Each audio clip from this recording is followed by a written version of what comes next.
Bom dia, muito bom dia, está no ar o Jornal do Boris. O Jornal do Boris é um sobrevoo pelos principais acontecimentos do Brasil e do mundo a partir das primeiras páginas dos jornais. Hoje temos um acontecimento na França com reflexos mundiais que foi uma espécie de virada, realmente uma virada nas perspectivas que o primeiro turno das eleições francesas oferecia. Está aqui a manchete do Estadão: esquerda surpreende e derrota extrema-direita na França com apoio do centro. Olha a folha, olha a folha. Esquerda e Macron barram direita radical na França. Está aqui o Globo. Vitória da esquerda deixa cenário indefinido na França. Em resultado surpreendente, extrema-direita ficou em terceiro lugar e bloco de Macron em segundo. Parlamento rachado torna difícil a coalizão. Desde o primeiro turno, na semana passada, a Europa e o mundo ficaram tensos com a perspectiva da vitória da extrema-direita na França. Eu estou sublinhando extrema porque não é a direita civilizada, não é uma direita que tem planos, ideias, ideologia, que prestigia a privatização, que tem um pensamento liberal quanto à economia, que preserva direitos humanos, que preserva as relações pacíficas internacionais, etc., etc. Liberalismo ideológico, liberalismo econômico. Trata-se da extrema-direita muito próxima ao nazismo, muito próxima, se você quiser, ao fascismo. Na verdade, a França tem um histórico na Segunda Guerra Mundial de adesão ao nazismo com a República de Vichy. Era um estado caudatário da Alemanha, submisso à Alemanha, dirigida por um velho general Pétain, que exerceu o antissemitismo, perseguiu os judeus e seguiu as ordens de Hitler.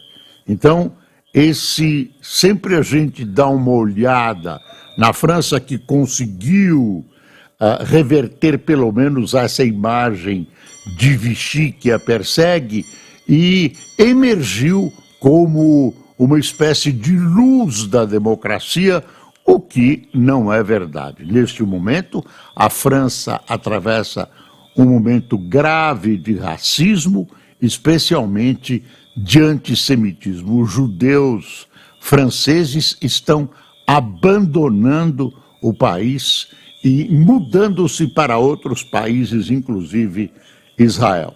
Então você tinha esse perigo de um partido dirigido pela senhora Marine Le Pen. Essa Marine Le Pen é filha de Le Pen, digamos, nazistoide. Era mais explícito do que ela no seu antissemitismo e na sua visão nazifascista, né? Eram de um nacionalismo exacerbado, antissemita, né? Aí ela vem e sucede o pai, repicando o que o pai falou, mas ultimamente, em função, claro, de busca eleitoral, ela vinha recuando, ela abrandou o seu extremismo, mas sempre houve suspeitas de que esse abrandamento partia de um interesse absolutamente eleitoral. E, no primeiro turno, refletiu-se o que ocorre na França. A situação econômica, as dificuldades, o aparente fracasso do governo Macron, que perdeu a popularidade, foi lá de cima, eleito o garoto brilhante, o moço independente, que criou o seu próprio partido, e isso veio decrescendo de maneira a abrir um espaço para o descontentamento da extrema-direita, que usa uma retórica populista que agrada aos ouvidos do pessoal menos informado na França. Por exemplo, uma questão importante para os franceses virou o problema migratório, né? Virou problema migratório, embora a população migrante, imigrante na França seja pequena, ela incomoda e sobre ela recaem as culpas do aumento da criminalidade, das dificuldades econômicas, das desordens que ocasionalmente pode ocorrer nessa ou naquela cidade. Então, Marine Le Pen, para as pessoas que observam com cuidado, que conhecem a história, que conhecem o passado dela e do pai dela, a retórica anterior, soou assustador. Soou assustador. Tão assustador que forças que eram inimigas fidagais, forças à esquerda e ao centro, se uniram para derrotar Marine Le Pen. E conseguiram. Não conseguiram maioria absoluta, vão ter que se resolver entre si para ver quem vai ser o primeiro-ministro e talvez retornem às brigas anteriores. Mas esse degrau, esse momento que soou extremamente perigoso para a França e para a Europa, né, uma tendência de extrema-direita, não friso, não estou dizendo direita, estou dizendo extremíssima direita, tão perigosa como a extremíssima esquerda. E, nesse momento, eles se uniram para abater esse voo de Marine Le Pen. No entanto, apesar disso, Marine Le Pen, o seu partido cresceu na Assembleia Francesa. O partido cresceu. Quer dizer, a derrota dela foi, claro, acachapante sob o aspecto total da França, e ela mesma diz que isso foi um começo. A desculpa que ela apresentou aos seus correligionários é que isso era um começo, e pode ser mesmo, porque o número de cadeiras conquistadas foi bem maior que a anterior. Subiu o partido de Marine Le Pen. Eu vou dar uma vista aqui como a imprensa deu aqui, ó. Apontado como favorito, o grupo de Le Pen será a terceira força no Congresso. Temor ao avanço da ultradireita dá lugar ao medo da esquerda radical. Quer dizer, a esquerda radical também assusta. Eu vou dar uma lida em alguns tópicos aqui, ó. A união entre esquerda e centro, organizada em uma semana após o primeiro turno na França, impediu que o parlamento fosse dominado pela ultradireita, representada pelo Reagrupamento Nacional, RN, de Marine Le Pen. Acordos entre governo e a coalizão esquerdista concentraram o voto do candidato mais bem posicionado em cada circunscrição. Lá poderia haver 3 candidatos em cada circunscrição, não é só 2. Aí, nesse acordo, nessa combinação, manteve-se o mais votado. Os outros renunciaram, o que reforçou muito a posição da centro-esquerda. O revés da extrema-direita abre um período de indefinição. Primeiro, na formação de governo, que exigirá negociação.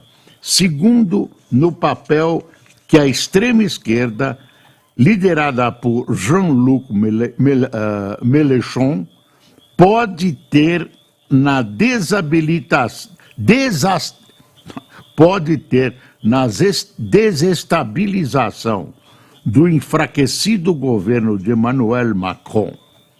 A aliança Nova Frente Popular, que reúne moderados e radicais de esquerda, obteve 182 assentos. O grupo centrista de Macron, o Juntos, conseguiu 168 e a outra direita ficou com 143. Tem uma análise do Estadão, esse texto é do Estadão. Macron caiu na própria armadilha. O presidente francês mobilizou votos contra Le Pen, mas eles foram para a esquerda. Agora tem o perigo desse senhor Mélenchon, que também é visto como esquerda radical, também é visto como um perigo. Aí entrou em perigo a União Europeia, enfim. Está aí essa questão francesa e agora estão discutindo quem vai ser o primeiro-ministro. Quem vai ser o primeiro-ministro? Na França, o presidente da República tem muita força, mas o primeiro-ministro também apita e influencia bastante. Mas tivemos no fim de semana, além da derrota brasileira para o Uruguai nos pênaltis, tivemos uma reunião realizada em Santa Catarina da direita brasileira. Reunião a que compareceu o presidente da Argentina, Milei. Tem um discurso dele, sem citar nem encontrar Lula, Milei vê perseguição judicial a Bolsonaro. Em sua primeira vinda ao Brasil, o presidente da Argentina diz que vê riscos à liberdade de expressão no país e critica o que chama avanço do socialismo na América Latina. Incrível, imbrochável e incomível a medalha do Bolsonaro a Milei.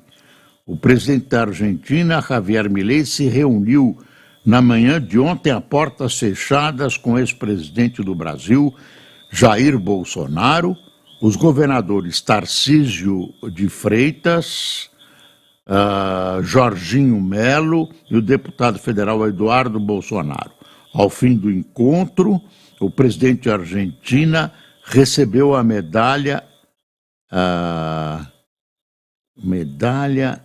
3Is, imorrível, imbrochável, incomível de Bolsonaro. Que nome estranho de medalha. A condecoração já foi concedida ao ex-presidente e aliados. Em junho deste ano, quem recebeu foi o prefeito de São Paulo, Ricardo Nunes. Milei está bagunçando o coreto da América Latina. Dizem que a situação da Argentina está grave, mas se você for olhar, ele derrubou a inflação, que parece que vai subir um pouco, mas ele está conseguindo impor as suas ideias de privatização, etc. Vamos ver qual vai ser a resultante disso. Por enquanto ele vai bem. E o seu discurso, por exemplo, ele não vai na reunião hoje no Paraguai, que o Lula foi, do Mercosul.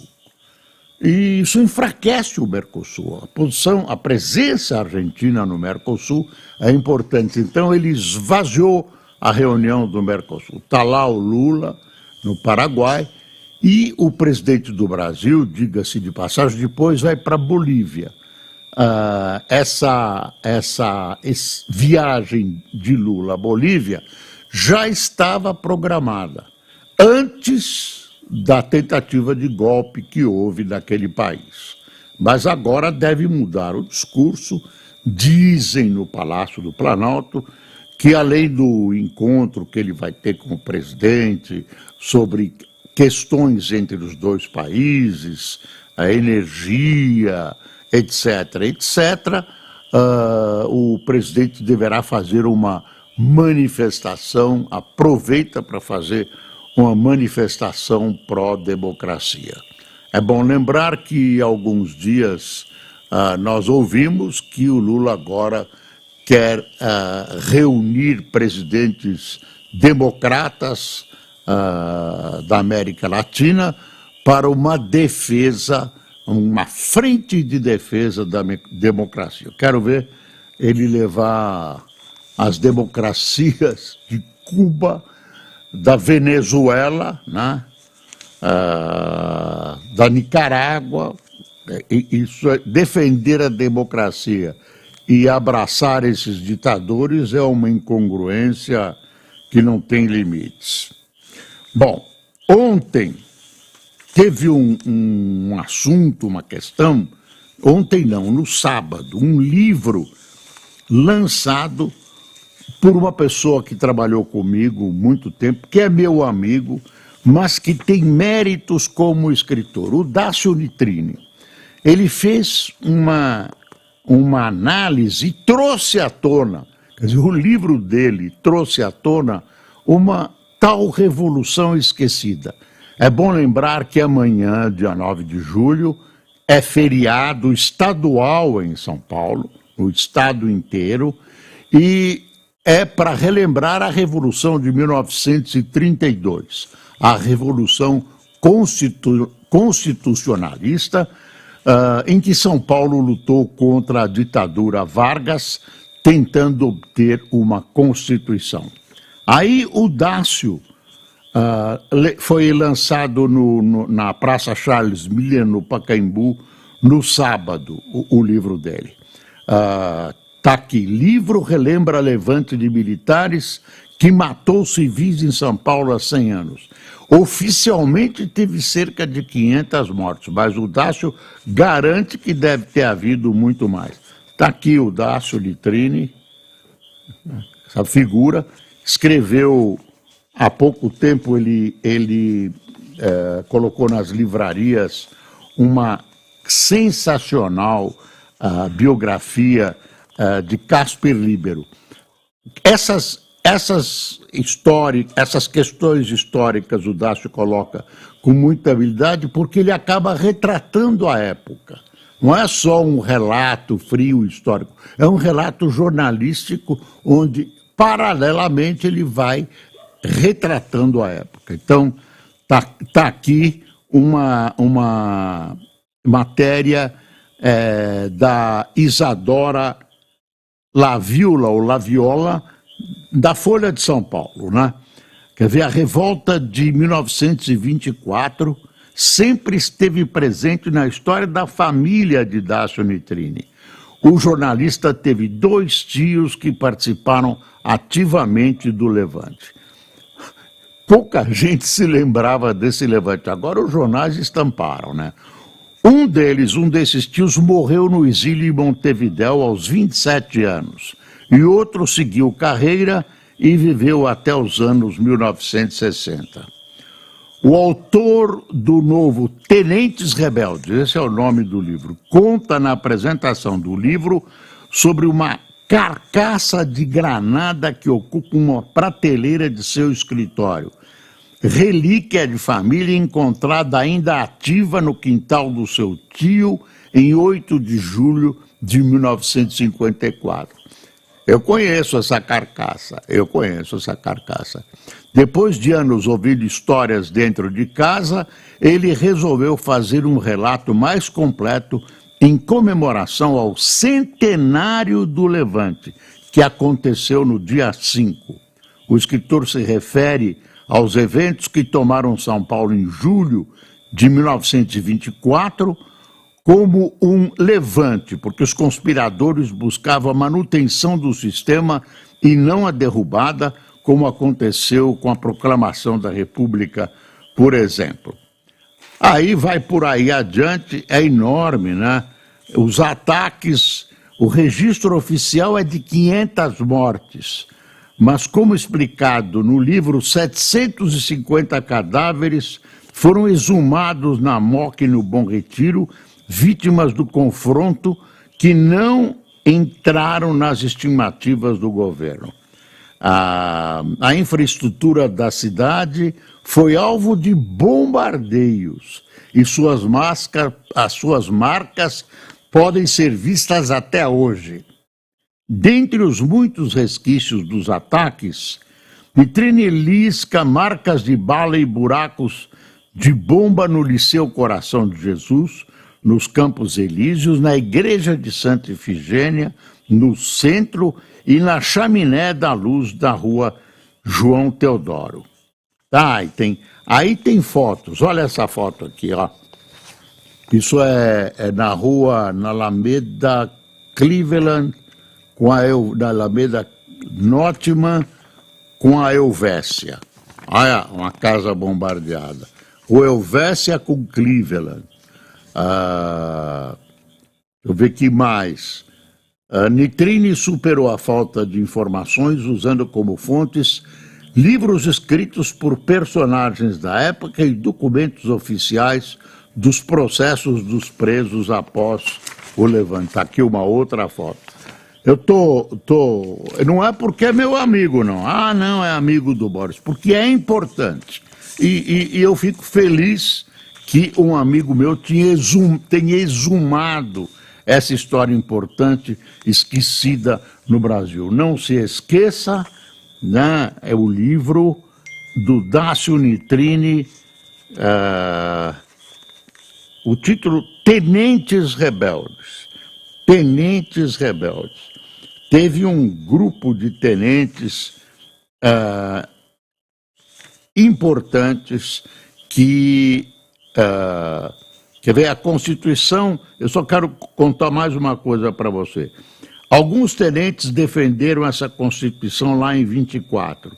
Estavam presentes no golpe militar de 64, como Juarez Távora, Filinto Miller e o brigadeiro Eduardo Gomes. Dácio, parabéns. E vamos ler esse livro, é importante. Para quem gosta, né, para quem quer sentir o cheiro de São Paulo daquela época, é importante a gente conhecer o livro do Dácio. Repito, não é amigo do Boris. É meu amigo e eu me orgulho disso. Tem um texto formidável, uma cabeça maravilhosa.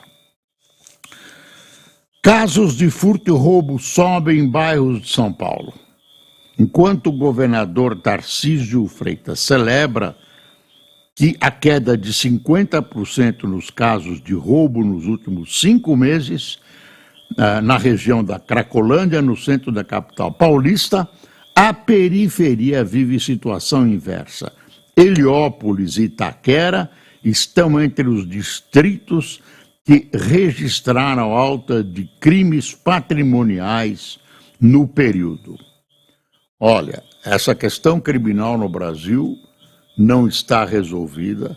Está lá um ministro da Justiça e Segurança Pública, novo ministro, tem muito falatório, deve ter muito papel a solução, eu não vejo. A gente, em São Paulo, tem medo de sair nas ruas, especialmente em determinados locais. À noite, então, é um problema. Não estou fazendo terrorismo, não. Estou fazendo esse alerta para você tomar cuidado. A gente sai e não sabe se volta. Esse pessoal está armado até os dentes e há uma extraordinária leniência em relação ao banditismo. Não é que eu estou pedindo encarceramento, uma coisa parecida com o que aconteceu em El Salvador, que o governo criou um presídio para 40 mil bandidos, etc. Nem bandidos, tem gente inocente presa. Estou preconizando que se crie uma política que ajude a resolver esse problema do banditismo e da violência. Como os técnicos vão dizer, tem que preservar os direitos humanos, inclusive os direitos dos presos, os direitos daqueles flagrados, que precisam ser submetidos a um processo judicial com direito de defesa e que tenham prisões limpas, prisões que tenham valor humano e não valor de zoológico. Deixa eu ver aqui deixa eu ver aqui mais na Folha, tem coisas interessantes. Não, eu vou tem dois editoriais do Estadão aqui que são chutes na canela do presidente Lula. Um diagnóstico equivocado.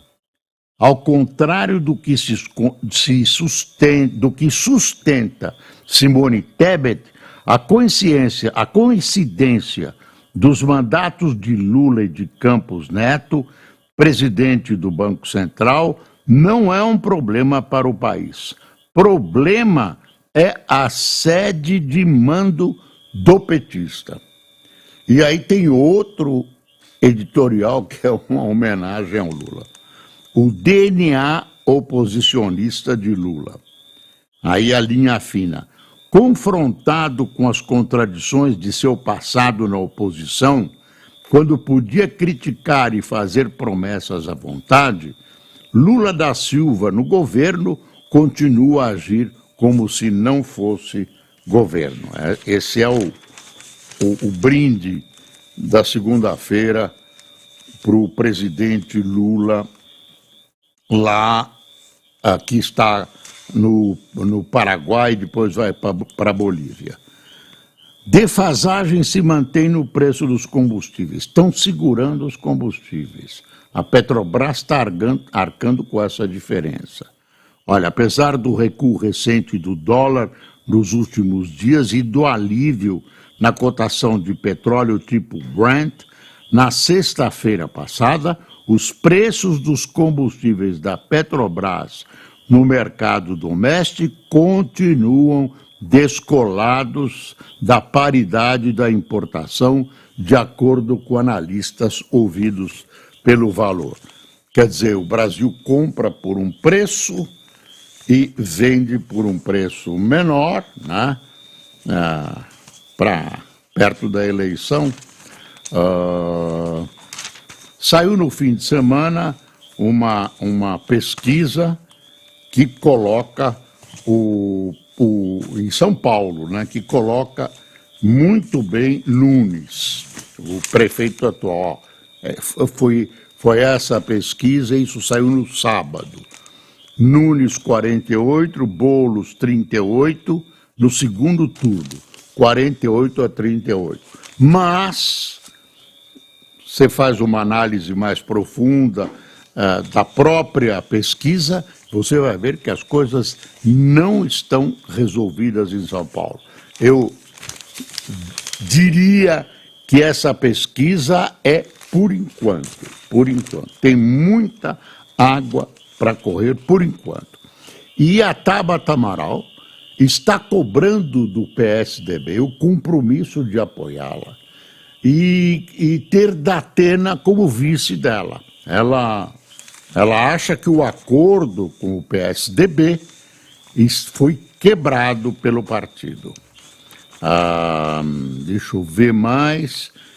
Penduricalho de servidores custou 500 milhões à Alerj, Assembleia do Rio de Janeiro, em 7 anos. Reforma tributária divide esferas de julgamento e gera preocupação. Eventuais disputas em torno do IVA entre contribuintes e o Estado serão decididas por órgãos distintos, o que suscita apreensão sobre decisões discrepantes. Nós devemos ter muita coisa esta semana sobre a reforma tributária. O INSS anuncia uma reavaliação de 800 benefícios. Aí o governo acha que vai arrecadar um montão com isso, os especialistas dizem que não, e nós vamos chegando ao final do Jornal do Boris. Não devia acabar. Vocês não estão me tomando um tempo, não? Ficam medo do imposto do pecado gera guerra de slogans e versões. Grupos de pressão usam criatividade para se livrar do tributo. Chegou uma hora que todo mundo quer pagar menos, ninguém quer pagar mais e até reduzir os seus impostos da reforma tributária. Vai ser um pega para capar, com brigas, etc., enfim. Tem muita coisa que faltou a gente comentar, a gente comenta amanhã, viu? Por exemplo, a PM, os soldados, os PMs vão receber um prêmio, cada um que conseguir convencer uma vítima lá da Cracolândia a se internar. Isso é uma loucura. Botar a PM para fazer isso, a PM não tem nada com isso. Mas uma maluquice, Desculpe, eu não sei quem foi o autor da ideia, mas é uma ideia de jirico, né? Bom, desculpe. Bom, quem tomou café conosco aqui é Nadir Pavão, Marilene Rogante, Paulo Rogério, Fabiana Belasco, Arnaldo Pessoal, Ronaldo Carlos, Tiago Avelar, Cleomar Santos, Romina Simões, Rejane Matsuda, Simone Costa, Eliete Dantas, Emisael Fernandes, Rafa e Síria, são duas pessoas, de Jundiaí, Gerson Silva, de Igaraçu, Pernambuco, Marcos Ramos, de Jequitibá, Minas Gerais, e Carlos Chaves, da Filadélfia, Estados Unidos, que deve estar calor, eu não sei se está calor na Filadélfia, mas está um calor lá abrasador, e em São Paulo hoje está frio, parece que o inverno vai começar, de verdade. Pessoal, muito obrigado por sua atenção, até amanhã, e lembre-se, é preciso passar o Brasil a limpo. Tchau.